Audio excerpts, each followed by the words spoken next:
근데 용도지역 아무리 예쁘게 돼 있어도 용도지역 안 좋으면 안 좋은 땅이에요. 아는 분이 우리 그 상가 건물을 상가가 잘못 싸가지고 너무 안 팔리는 거예요. 상가가. 그래가 있는데 팔아도 안 팔리는데 또 어떤 분은 바다가 엄청 예쁘게 보이는 땅이에요. 엄청 예쁘게 보이는 땅인데 너무 예뻐. 도로도 끼고 있어. 근데 너무 안 팔리는 거예요. 부동산이 안 팔리면 뭐 하는지 알아요? 교환하거든요. 교환. 부동산끼리 서로 교환을 한단 말이죠. 교환은 누가 좋은 거 잡냐 싸움이 아니고 누가 안 좋은 거를 주느냐 싸움이거든요. 그래서 상가가 너무 안 팔려가지고 교환을 했던 분이 있는데 바다 보이는 땅 했다고 자랑을 하는 거예요. 그래서 내가 그러니까 용도 저한테 검토를 하길래 용도 지역을 딱 보니까 자연환경 보존 지역인 거예요. 그건 이제 개발이 안 되거든요. 그러니까 개발이 안 되다 보니까 자연경관이 너무 예쁜 거야.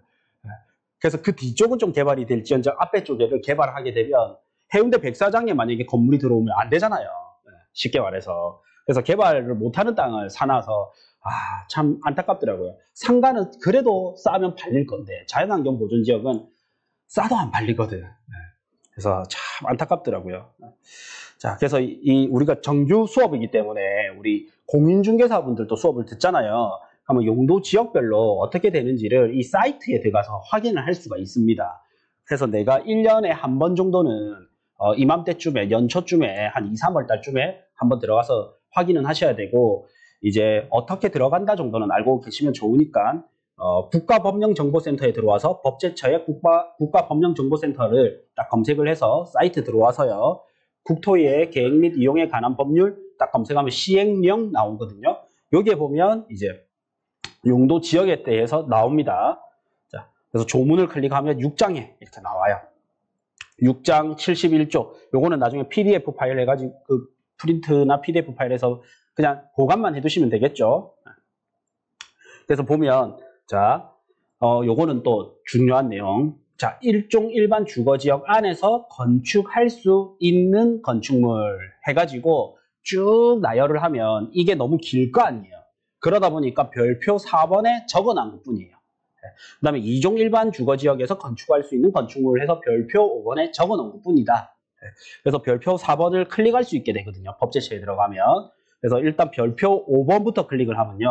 자, 이종 일반 주거지역에서 건축할 수 있는 건축물 해서 단독주택도 지을 수 있고 공동주택도 지을 수 있고 근린생활시설, 그러니까 상가 같은 것도 지을 수 있습니다. 종교시설도 지을 수 있고 교육연구시설도 지을 수 있고 노유자시설도 지을 수 있다. 그 다음에 자, 별표 4번에 있는 일종 일반 주거지역 있는데 여기서 보면요. 여기 2종에는 없지만 1종에 들어가는 게 뭐가 있냐면 4층 이하 범위 요게 하나가 들어갑니다.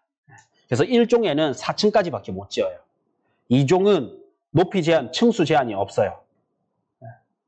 층수 제한이 없고 이거는 도시군 계획조례로 정한다 이렇게 돼 있으니까 뭐냐면 부산시에서 부산은 부산시에서 남해는 남해군에서 이렇게 이제 지자체별로 한번 정하는 거고요. 그리고 4층 이런 제한이 없습니다. 보통은 보통 15층 정도 이렇게까지 지을 수 있어요. 그 다음에 1종은 4층 이하까지 있고 공동주택을 지을 수 있는데 여기서 가로에서 아파트를 제외한다. 그래서 1종에서는 아파트를 못 짓는다. 그러면 상가주택을 사든 빌라를 사든 우리 1교시 때 지난 시간에 배웠던 것처럼 1종 일반 주거지역의 빌라, 1종 일반 주거지역의 상가 이런 거는 나중에 재개발이 안 될 가능성이 매우 높겠죠. 용도지역이 바뀌지 않는 이상은 재개발이 안 되게 됩니다. 아파트를 못 짓기 때문에. 그래서 이 숫자 1 차이가 별거 아니지만 사업성에서는 엄청난 차이가 있다. 아파트를 짓는 땅과 못 짓는 땅 이렇게 되기 때문에. 그리고 자 여기 제가 있는에 별표를 했는데 네모 박스를 쳤는데 여기 보면 준주거지역 안에서 6번 숫자 6번 준주거지역 안에서 건축할 수 없는 건축물 있죠. 전부 다 있는인데 준주거지역 없는, 그 다음에 상업지역도 없는이고요. 그 다음에 준공업지역 없는이고 계획관리지역 없는이에요. 그래서 상업지역 전부는 없는, 여기서 뭐뭐 할 수 없는, 그 다음에 준주거지역도 없는, 준공업지역도 없는, 계획관리지역 없는. 그래서 요것만 외우면 돼요. 상업지, 준자 들어간 거, 준주거, 준공업, 그 다음에 계획관리.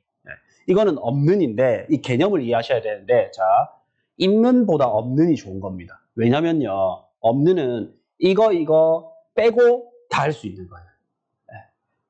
여기는 이것만 할 수 있다. 주거지역 안에서 할 수 있는 이거니까 이것만 해야 되고, 없는은 요거 빼고 다 할 수 있기 때문에 이게 좋은 겁니다.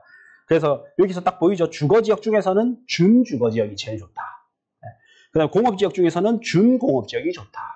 센텀파크라든지 지금 웨이브시티가 상업지역으로 바뀌었지만 거기는 뭐냐면 준공업지이거든요. 그래서 아파트를 지을 수 있는 땅인 거예요. 그러니까 준자는 저는 뭐라 부르냐면 조금이라고 해요. 조금. 준자는 조금. 그래서 조금 주거지역. 그러면 주거지역이 조금이니까 상업지역도 일부 할 수 있다. 준공업지역은 조금 공업지역이니까 공업지역에서 할 수 있는 거는 조금이고 나머지 여러 개 또 할 수 있다. 그래서 지식산업센터가 들어온다든지 아파트가 들어온다든지, 그러니까 주상복합 이런 거 들어오는 거는 공업지역인데 되는 거는 대부분 준공업지역입니다. 그래서 우리 사나 이런 거 보면, 자, 제가 볼 때, 자, 하나 봅시다.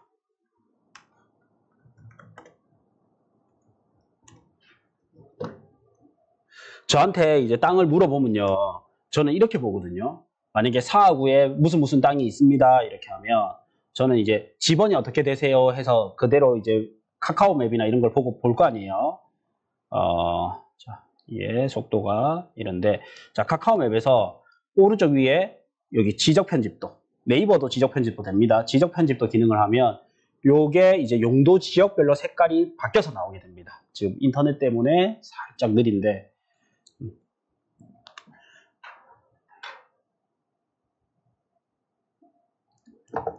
돌아가고 있어요. 그래서 저는 이제 어떻게 돼요 하면, 제가 공장이 있는데요, 강사님. 이 공장이 좀 좋은지 안 좋은지 봐주세요 이러잖아요. 그럼 지번 보고 저는 용도 지역을 보거든요. 용도 지역을 이래 보는데, 이게 좀 안 뜨네.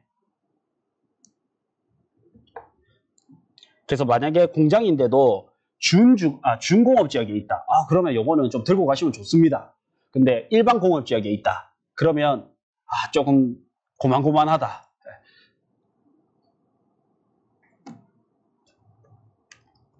여기 재송동이잖아요. 재송동은 여기 보면 이제 상업지로 바뀌었는데 여기 센터파크 보세요. 준공업 지역이에요. 센터파크 위에네. 재송동 밑에 저기 해운대 구청 이전 부지 위에네요. 네. 그래서 사하구, 자, 이렇게.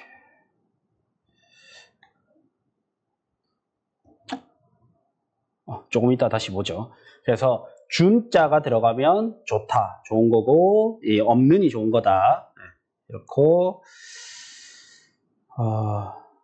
자, 그 다음에 건축물의 종류를 우리가 법적으로 좀 아셔야 되는데, 법적으로 보면 건축법 시행령, 국가법령센터에 들어와서 건축법 시행령 하면 건물의 종류를 볼 수가 있어요.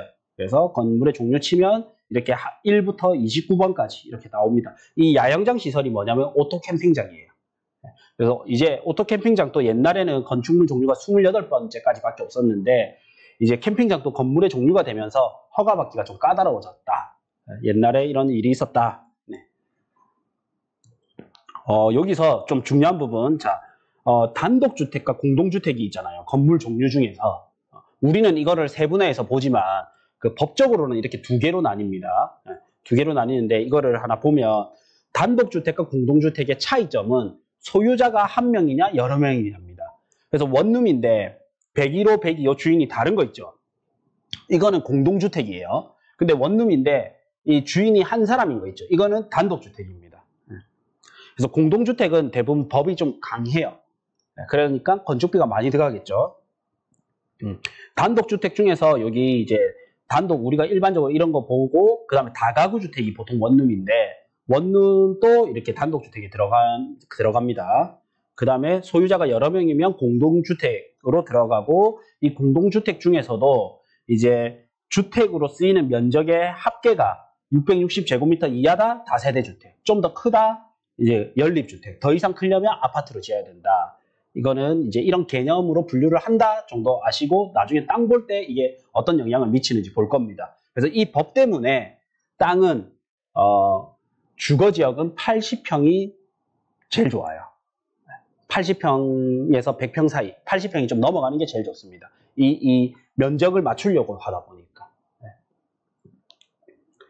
자, 이것도 그냥 개념만 좀 이해를 하시면 단독주택 중에서도 3계층 이하, 주택으로 쓰이는 면적이 3계층 이하이면서 그 주택으로 쓰이는 면적의 합계가 330제곱미터 이하, 여기까지는 다중주택이 들어가고, 그 다음에 여기 3계층 이하까지는 똑같은데 660제곱미터 이하까지는 다가구주택이 들어가고, 그래서 우리는 쉽게 이렇게 개념을 이렇게 생각하면 돼요. 이거 법 이야기 나오고 표 나오면 막 졸리고 이렇잖아요. 네, 뭐냐면 아주 작은 땅에 원룸을 지으려면 그냥 다중주택으로 짓는다. 이 정도는 좀 알고 있어야 돼요. 그 다음에 조금 한 50평에서 80평 사이 보통 들어온다. 다가구주택 짓는다. 그 다음에 이제 80평이 좀 넘어가면 다가구주택 좀 큰 거나 아니면 다세대주택으로 들어간다. 이렇게 좀 아시면 돼요. 그 다음에 공동주택은 일반 작은 건축업자, 그러니까 개발업자는 별로 안 좋아합니다. 딱 다가구주택까지가 좋아해요. 근데 다가구주택인데 여기 층수에서 제외되는 게 뭐냐면요. 자, 1층 바닥 면적 2분의 1 이상을 절반, 그러니까 이상이니까 절반까지죠. 최대가 절반까지인데 절반 이상을 주차장으로 쓰면 층수에서 제외를 시켜주고요. 그 다음에 주택 외의 용도로 사용하면 뭐냐면 또 층수에서 제외를 시켜줍니다. 그래서 다가구 주택을 지으면서 1층에 뒤쪽으로는 주차장 뽑고 앞쪽에는 상가를 뽑으면 우리 흔히 이제 원래는 그게 정식 꼬마 빌딩은 아닌데 꼬마 빌딩이라고 합니다. 상가주택 혹은 꼬마 빌딩이라 해서 좀 그렇게 명칭을 꼬마 빌딩이라고 하면 좀 잘 팔린단 말이죠. 은퇴 후에 내가 건물 하나 들고 있으면 좀 든든하단 말이죠. 근데 왠지 원룸만 주거용 건물만 있으면 조금 상가가 없어서 아쉬울 것 같은데 앞에 이제 상가가 있으면 상가 주택이 되기 때문에 좀 좋아 보이잖아요. 그래서 다가구 주택을 이렇게 만들어 놓으면 좀 제일 잘 팔려요. 그리고 상권이 없는 데 있죠. 상권이 없는 데는 절반을 내가 상가로 못 만들잖아요. 그러니까 뭘로 하냐면 보일러실, 창고실 이래 놓고요. 실제로는 원룸으로 임대를 많이 줘요. 건물을 떼보면 거기가 이제 창고시설이나 보일러실 뭐 이런 식으로 돼 있습니다. 그래서 1층이 월세가 싼 거야. 주택에 세가 들어가는 게 아니기 때문에 건축법에 보면. 그래서 이런 개념을 좀 알면 내가 원룸 월세를 좀 깎을 수 있겠죠. 어쨌든 내가 제일 중요한 거는 이런 것 때문에 나중에 볼 거지만 80평 정도의 땅을 선호하는구나 이렇게 나중에 볼 거예요.